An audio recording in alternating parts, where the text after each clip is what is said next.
स्वागत है आपका सीएमजे प्रखर ई लर्निंग प्लेटफॉर्म में। I am your social science educator Kadambini Narwal. आज हम अपने नए टॉपिक को डिस्कस करने चल रहे हैं, तो चलते हैं हम अपने नए टॉपिक की तरफ। ये है हमारा आज का new topic, some elements of Belgium model. इसमें क्या बताया गया है, एलिमेंट्स के अंदर एक मॉडल तैयार किया गया है, बेल्जियम को लेकर एक मॉडल तैयार किया गया है। लास्ट क्लास में हमने जैसे कि पढ़ा था, सिन्हालास को सभी पावर्स दे दी गई थी, तो जो तमिल थे यानी कि श्रीलंकन तमिल्स थे, उनका रिएक्शन आया था। ठीक है, उनके रिएक्शन के बाद जो है एक मॉडल प्रिपेयर हुआ है बेल्जियम को लेकर कि बेल्जियम के अंदर जो है डिफरेंसेस, डाइवर्सिटी जो देखने को मिली थी, उसकी वजह से कॉन्फ्लिक्ट जो है उसमें नहीं आया था, और बल्कि जो श्रीलंका है उसमें कॉन्फ्लिक्ट्स देखने को मिले थे। डाइवर्सिटी और डिफरेंसेस दोनों कंट्रीज में थे, बेल्जियम में भी था और श्रीलंका में भी था। बट बेल्जियम में जो है वहां की जो सरकार है वो काफी इंटेलिजेंट थी, उसने बहुत अपनी सूझबूझ के साथ जो है वहां की जनता को जो है एक साथ बांध कर रखा था, जो कि श्रीलंका के गवर्नमेंट ने ऐसा नहीं किया था।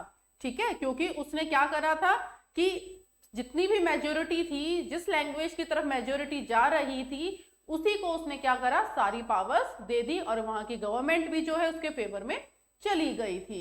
ठीक है, और माइनॉरिटी को जो है कोई भी पावर शेयर नहीं की गई थी, तो वो अपने आप को इनसिक्योर फील कर रही थी। बेल्जियम में सरकार ने ऐसा नहीं किया। बेल्जियम में सरकार ने क्या करा, मेजोरिटी और माइनॉरिटी के अंदर दोनों लैंग्वेज जो ग्रुप थे उनको बराबर इक्वल तौर पे जो है उन्होंने पावर्स डिस्ट्रीब्यूट की थी। अब इसमें एलिमेंट्स में क्या बताया गया है, ध्यान से देखना। एलिमेंट्स में क्या कह रहे हैं ये, फर्स्ट में, between 1970 and 1993 they amended their constitution for time so as to work out an arrangement that would enable everyone to live together within the same country। अब किसी भी कंट्री में जो है किसी भी कंट्री में जो कॉन्स्टिट्यूशन आता है, संविधान को लाया जाता है, तो उस संविधान के अंदर फेर बदल भी होते हैं, चेंजेस भी होते हैं। ये नहीं है कि संविधान लिख दिया गया है तो हमेशा के लिए वही संविधान चलेगा, ऐसा तो नहीं है ना।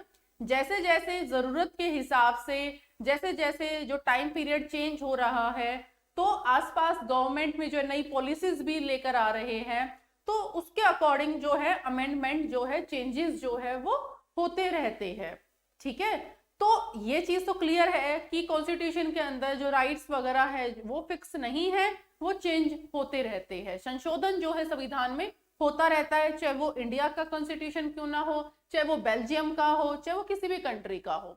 ठीक है, अब बेल्जियम की गवर्नमेंट ने क्या करा, अपने कॉन्स्टिट्यूशन के अंदर 4 बार अमेंडमेंट किए, यानी कि 4 बार संशोधन किया था। जैसे कि उसने कहा 1970 और 1993, यानी कि उसने 1970 से लेकर 1993 के बीच में, यानी कि 1970 से लेकर 1993 के बीच में 4 बार अमेंडमेंट किए थे, 4 बार संशोधन किए थे। अब आप ये कहेंगे कि मैडम 4 बार करने की क्या जरूरत थी, एक ही बार में क्यों नहीं किया है? तो उनको जरूरत लगी है, उनको रिक्वायरमेंट लगी है, तभी उन्होंने ये चीज जो है चेंजेस लेकर आए हैं। ठीक है, जैसे वहां की सरकार, क्या उनका एम था, वो यही चाहती थी कि हमारे जो ग्रुप्स है वो डिवाइड ना हो, उनके बीच में जो है तनाव ना आए, और ना ही किसी प्रकार का डिस्क्रिमिनेशन उनके साथ किया जाए।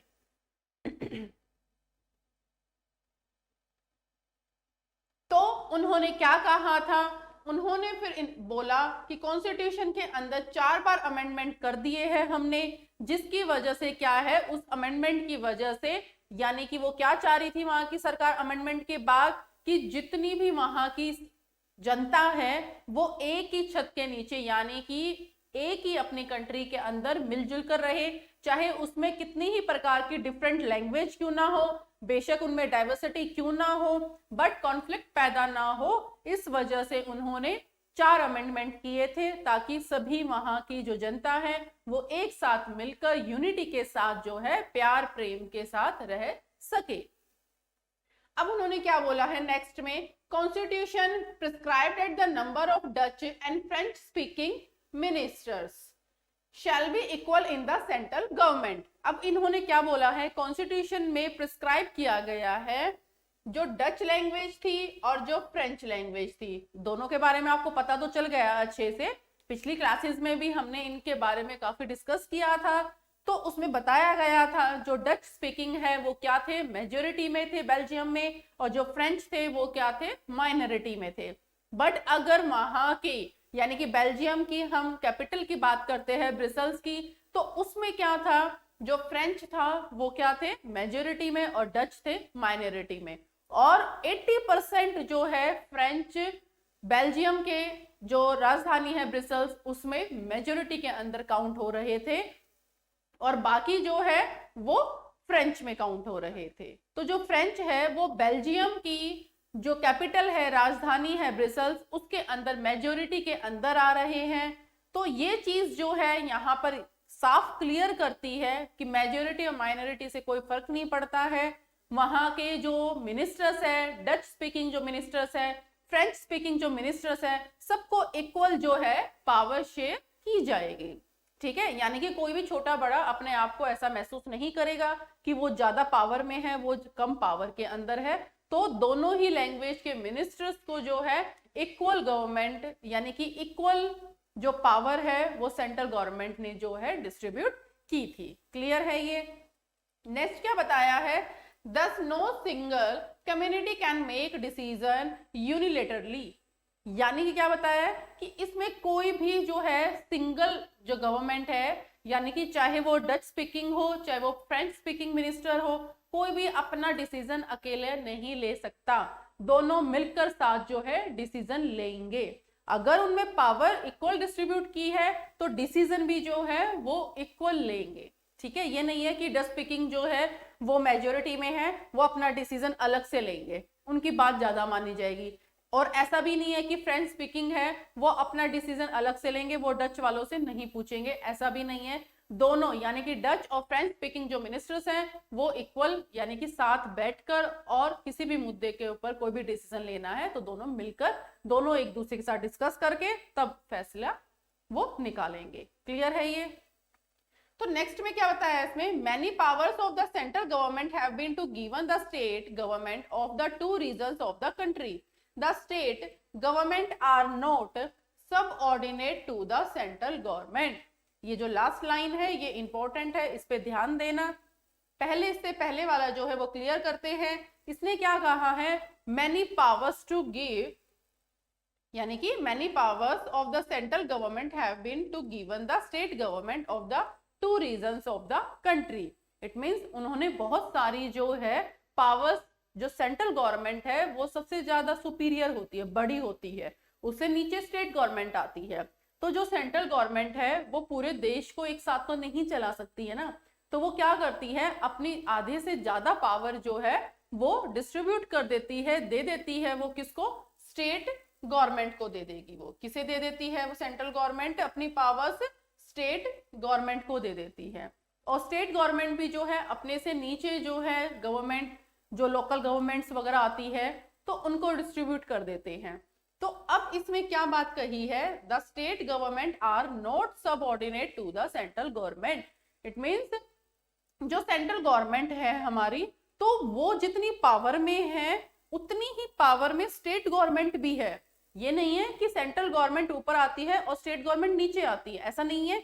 जो स्टेट गवर्नमेंट है वो भी सेंट्रल गवर्नमेंट के बराबर आती है। कैसे आती है, जो सेंट्रल गवर्नमेंट जो है वो पावर में है, उसके पास जितनी शक्तियां है, जितना वो अपनी राइट्स और ड्यूटीज के अकॉर्डिंग जो है वो काम करती है, तो वैसे ही स्टेट गवर्नमेंट भी, अगर सेंट्रल गवर्नमेंट पूरे देश को संभाल रही है तो स्टेट गवर्नमेंट भी अपने पूरे स्टेट को हैंडल कर रही है। क्लियर है ये चीज यहाँ पर।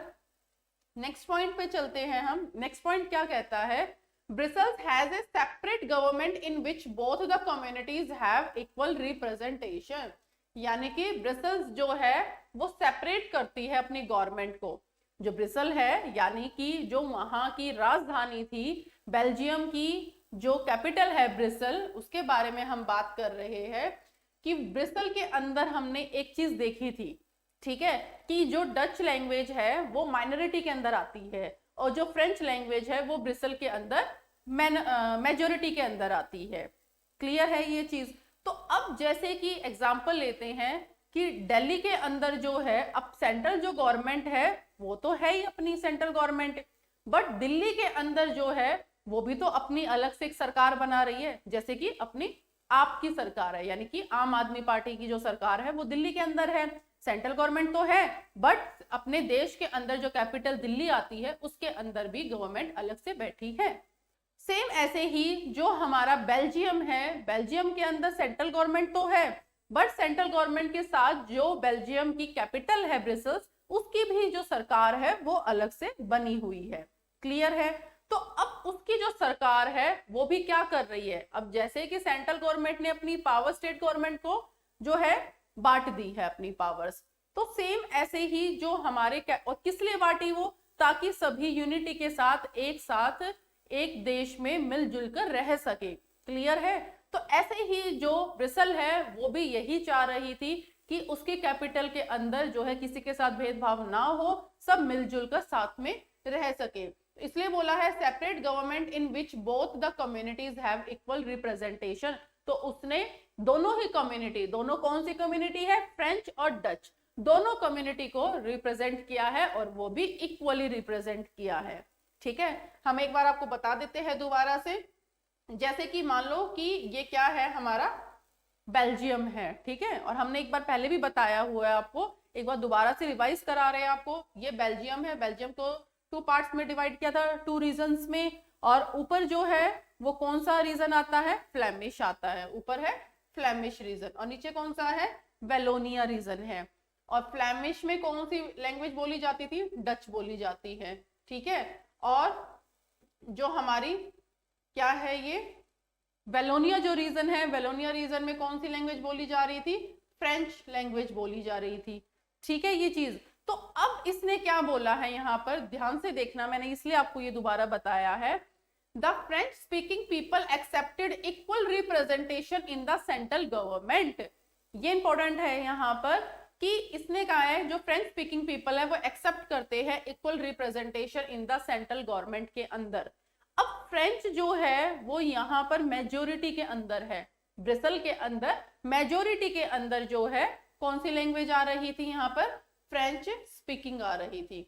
तो उसने कहा है कि हम भी जो है एक्सेप्ट करते हैं जो माइनॉरिटी के अंदर डच जो पीपल है उनको भी जो है बराबर इक्वल जो है पावर शेयर की जानी चाहिए। जब पूरे जो बेल्जियम के अंदर है फ्रेंच जो है वो माइनॉरिटी के अंदर आती थी और डच मेजोरिटी में आती थी, तब भी जो है डच ने पूरा सहयोग दिया था फ्रेंच को, बराबर जो है उन्होंने उनकी रिस्पेक्ट की थी। तो सेम ऐसे उन्होंने कहा जब उन्होंने हमारे साथ अच्छा किया है तो हम भी उनके साथ अब अच्छा करेंगे। तो इसलिए इक्वल रिप्रेजेंटेशन जो है उन्होंने उनको दिया, यानी कि उनको रिप्रेजेंट किया अच्छे लेवल पर। Apart from the central and the state government there is a third kind of government. अब यहाँ पर ये क्या बात आई है, थर्ड काइंड ऑफ गवर्नमेंट। अभी तक तो हम 2 गवर्नमेंट की बात कर रहे थे, सेंट्रल और स्टेट गवर्नमेंट के। अब आप ये सोचेंगे ये थर्ड जो गवर्नमेंट है वो कौन सी आई है। ठीक है, तो थर्ड भी देखते हैं हम। थर्ड में क्या बताया है, कम्युनिटी गवर्नमेंट। जो थर्ड गवर्नमेंट की हम बात कर रहे हैं वो कौन सी है, कम्युनिटी गवर्नमेंट। ये कहां से आई, इसका क्या काम है वो देखते हैं। Community government is elected by people belonging to one language community. यानी कि इसको कौन इलेक्ट करता है, जो कम्युनिटी गवर्नमेंट है उसे कौन इलेक्ट करेगा, उसे इलेक्ट करते हैं वहां के लोग। ठीक है, अब वो किस बेसिस पे करेंगे इलेक्ट उनको, कम्युनिटी को, क्योंकि कम्युनिटी तो 2 हो गई ना, अलग अलग लैंग्वेज के अकॉर्डिंग हो गई है, जैसे फ्रेंच हो गया और डच हो गया है। तो जो फ्रेंच पीपल स्पीकिंग है, यानी कि जो फ्रेंच स्पीकिंग पीपल्स है वो क्या करेंगे, अपनी कम्युनिटी को वोट देंगे। ठीक है, जो भी वहां से कोई भी प्रतिनिधि अगर वहां से जो है इलेक्शन के में जो खड़ा होता है वो उसको वोट देंगे, और जो डच स्पीकिंग जो पीपल्स है वो अपनी कम्युनिटी के लीडर को वोट देंगे। ठीक है, तो ऐसे क्या होगा, इन्होंने कहा है no matter where they live. उन्होंने कहा है चाहे वो कहीं रहते हो। अब जो हमारे फ्रेंच पीपल्स है चाहे वो वेलोनिया में भी क्यों ना रहते हो, मोस्टली जो हमारे फ्लेमिश के अंदर डच पीपल्स रहते हैं, ठीक है, सारे तो नहीं रहते, कहीं कहीं जो है 1-2 जो है वो वेलोनिया के अंदर भी नजर आएंगे। और जो वेलोनिया में जो फ्रेंच पीपल्स रह रहे हैं सारे, वो अब थोड़े बहुत कहां पर नजर आएंगे, वो फ्लेमिश रीजन में भी कुछ नजर आएंगे। तो इसका मतलब ये नहीं है वो फ्लेमिश में नजर आ रहे हैं या कुछ बेलोनिया में नजर आ रहे हैं तो वो अलग अलग वोट देंगे, ऐसा नहीं है। पूरे बेल्जियम में फ्रेंच पीपल्स या कहीं भी जो फ्रेंच पीपल्स रहते हैं वो सारे अपनी ही कम्युनिटी को क्या देंगे, वोट देंगे, ठीक है। और जो डच पीपल्स है, जो डच स्पीकिंग पीपल्स है, वो अपने वोट अपने कम्युनिटी के मेंबर यानी कि अपने लीडर को वो देंगे वोट, ठीक है। इससे क्या होगा कि जो कम्युनिटी जो है कोई भी उनसे रिलेटेड यानी कि उनकी जनता से रिलेटेड कोई भी इश्यू होता है, कोई भी उनसे पर्सनल कोई इश्यू होता है, जैसे फॉर एग्जांपल कोई लैंग्वेज के ऊपर कुछ संशोधन करना है, कोई अमेंडमेंट वगैरह करना है, कुछ चेंजेस लेकर आने हैं। फॉर एग्जांपल जैसे कि आपको इजी लेवल पे बताती हूँ, जैसे फ्रेंच पीपल्स है, ठीक है, जैसे फ्रेंच लोग हैं, उनमें से कुछ लोग ये कह रहे हैं कि लैंग्वेज जो है उसमें थोड़ा बहुत हमारे बदलाव आना चाहिए, ठीक है, XYZ कोई भी बदलाव आना चाहिए। तो वहां उन्होंने जो चूज किया था अपना लीडर, जिसको जिताया था उन्होंने, तो वो उनके लिए जो है अमेंडमेंट करेगा, संशोधन करेगा संविधान के अंदर। वो क्यों नहीं करेगा, उसको तो करना ही है, क्योंकि उनको इलेक्ट भी तो किसने किया है, वहां की जनता ने तो किया है ना, तो उसकी जनता के लिए तो वो अपने काम करेगा ही करेगा। तो ऐसे ही डच में जो है और फ्रेंच में जो कम्युनिटी के अंदर जो लीडर्स इलेक्ट किए गए थे, अपनी मर्जी से जो चुने गए थे, तो वो सरकार जो हमारी कम्युनिटी जो गवर्नमेंट है वो वहां के लोगों के लिए काम करेगी। क्लियर है ये चीज, यहाँ पर इन्होंने बता दिया है, यहाँ पर कोई मैटर नहीं करता है वो कहीं भी रहते हो। This government has the power regarding culture से रिलेटेड कोई अमेंडमेंट करना हो, एजुकेशन से रिलेटेड अमेंडमेंट करना हो, या लैंग्वेज से रिलेटेड, तो कोई भी इश्यूज होता है तो वहां की जनता के लिए वो अमेंडमेंट जरूर किया जाएगा। वहां की जो कम्युनिटी गवर्नमेंट है, जो वहां के लोगों ने उनको इलेक्ट किया है, तो वो उनकी हेल्प भी करेंगे। तो ये था elements of the Belgium model. ये पूरा एक बेल्जियम का मॉडल तैयार किया गया है, जिसमें बहुत सारे जो है संशोधन किए गए हैं, कहीं पर 4 बार संशोधन किया गया है, ठीक है, जिसकी वजह से सभी एक ही छत के नीचे रह सके, यानी कि एक ही कंट्री के अंदर रह सके, सब मिलजुल कर रह सके। तो ये चीज आप देख सकते हो कि बेल्जियम के अंदर भी डाइवर्सिटी और डिफरेंसेस थे, जैसे श्रीलंका में थे, पर श्रीलंका की जो गवर्नमेंट है उन्होंने जो है माइनॉरिटी को प्रेफरेंस ना देते हुए मेजोरिटी में जो लैंग्वेज थी उसको प्रेफरेंस दिया, जिसकी वजह से वहां की कंट्री के अंदर यानी कि श्रीलंका के अंदर कॉन्फ्लिक्ट देखने को मिले, और बेल्जियम के अंदर ऐसा देखने को नहीं मिला, क्योंकि वहां की गवर्नमेंट ने जो है अपने लोगों के लिए काम किया और बराबर काम किया, किसी को छोटा बड़ा नहीं समझा। मेजोरिटी और माइनॉरिटी में जो लैंग्वेज थी सबको इक्वल स्टेज पे रखा, इक्वल लेवल पे रखा, और इक्वल पावर शेयर की और उनकी रिस्पेक्ट भी की। तो इसीलिए जो है बेल्जियम में कॉन्फ्लिक्ट नहीं हुआ था, और ये था हमारा बेल्जियम का मॉडल। जो नेक्स्ट टॉपिक है वो हमारा हम नेक्स्ट क्लास में करेंगे। तब तक के लिए धन्यवाद। ऐसे हमारे साथ बने रहिए, हमारी वीडियोस को लाइक कीजिए, शेयर कीजिए और चैनल को सब्सक्राइब कीजिए, एंड बेल आइकन को प्रेस करना मत भूलिए।